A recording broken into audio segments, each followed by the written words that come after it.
Yan, good morning. Yan, nandito daw tayo sa trabaho. Yan, so ngayon yung una natin gagawin bago tayo kumilos ng iba is yung pag change ng battery. Yeah. No, yun, pag change ng battery ng isang pass alert system. So yan, i-unscrew lang natin yung back casing niya kung saan nakalagay yung baterya. So itong pass o personal alert safety system natin, ito yung kumbaga isang distress signaling unit or device na ginagamit ng isang rescuer o firefighter kapag pumapasok siya sa isang lugar na mayroong tinatawag na immediate danger for his life and health. Okay? So may possible yung kagaya ng enclosed spaces, confined, madilim, malayo, no? So para in case may mangyari sa kanya, ma-unconscious siya, makakapag-send siya ng distress kahit na wala na siyang malay. Yan. Okay? So ito ay nag-activate, no, kapag inon natin to at ito ay mag-a-alarm. May dalawang klase ng alarm pala ito. Meron tayong tinatawag na pre-alarm saka full alarm. Okay, pre-alarm, ito yung tutunog o mag-a-alarm ako once na hindi walang movement na yung unit o yung wearer for at least mga 20 to 30 seconds, no? Tutunog siya. And then after that, yun yung pre-alert mode niya. Then kung sakaling gumalaw yung tao o yung wearer o yung mismong unit gumalaw, magre-reset siya kapag naka pre-alert. Pero once na walang movement pa rin, after ng mag-raise o mag-alarm siya ng pre-alert, magpo-full alert siya after 20 seconds ulit. Usually 20 seconds siya, magpo-full alert na siya. So mas maingay yon, mas malakas yon. So it means talaga yung wearer is hindi na gumagalaw. Yun, parang gano'n na yung ibig sabihin nun. And hindi na siya marireset ng automatic. No, yung kunwari gumalaw ka, marireset siya, hindi na. So ito ay marireset na lang through manual operation. So mamaya pakikita natin kung paano ginagawa. So muna palitan natin ng baterya. So usually ang battery nito na ilalagay sa mga ganito na common na is 9 volts ang baterya. So sa maintenance nito, dahil yung battery nito, no, lagi natin tinitignan kasi nangyayari minsan dahil nga una mahirap din kalasin, mahirap tanggalin, nai-imbak ng matagal. So nagkokos ng corrosion yung baterya sa mga terminal.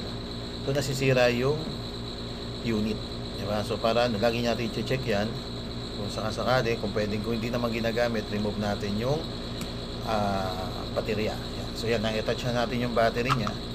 Balik na natin yung attachment. So bago pala yan, test natin kung gumagana. Yan. Yan. Yan, inon natin. Yan, umilaw siya. So ibig sabihin okay na. So then gawin natin, turn off muna natin. So dito sa yan, sa unit niya may makikita kayo dyan Nandiyan yung sensor niya. Ito. Nasa board na yan yung sensor niya. So liquid yan. So habang gumagalaw yung liquid na yan, naka-open yung circuit niya. So once na nag-steady na yan, dyan na siya mag-start magbilang ng 30 seconds bago siya mag pre-alert mode. So ayan, meron siya niyan. Yan yung kanyang sensor. So balik na natin yung outer casing.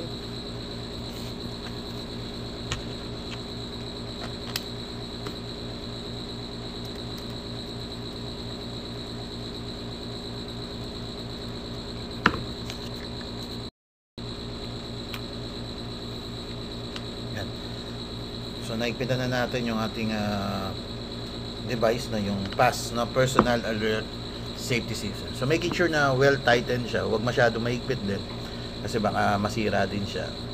Iwasan lang natin na medyo awang para sa mga gasket nito, yung seal niya, para hindi siya pasukan ng tubig dyan, no? So yan. So test natin kung gumagana siya. Yan. So activated na. So bilangan natin 20 seconds o 30 seconds, sorry. So 1. Sige, habang iniintay natin yan, bukas pa ako ng isa kasi lahat to for replacement na yan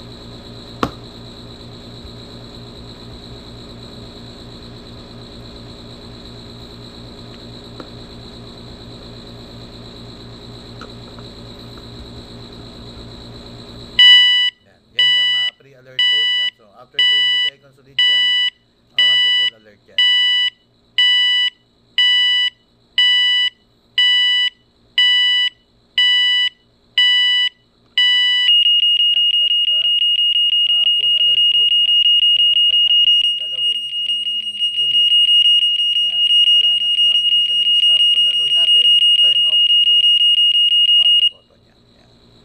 mo yung power para ma-deactivate. Then try natin no yung pre-alert mode.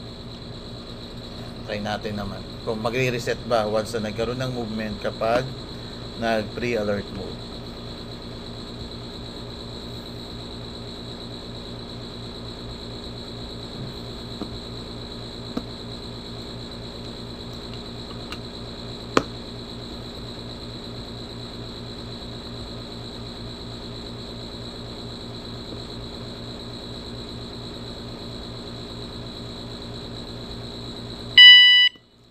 Pre-alert mode. Yan, nagalaw natin. Yan, nag-stop na siya. So, yan. Ganyan gumagana yung ating PASS or PASS o Personal Alert Safety System. So, I'm hoping na sana meron kayong natutunan dito sa video natin ngayon. So, later on, meron pa tayong ibang video na marami pa tayong trabaho kasi actually na gagawin dito. So, let's see kung ano yung may share natin sa inyo mamaya. So, salamat po sa panonood. God bless po.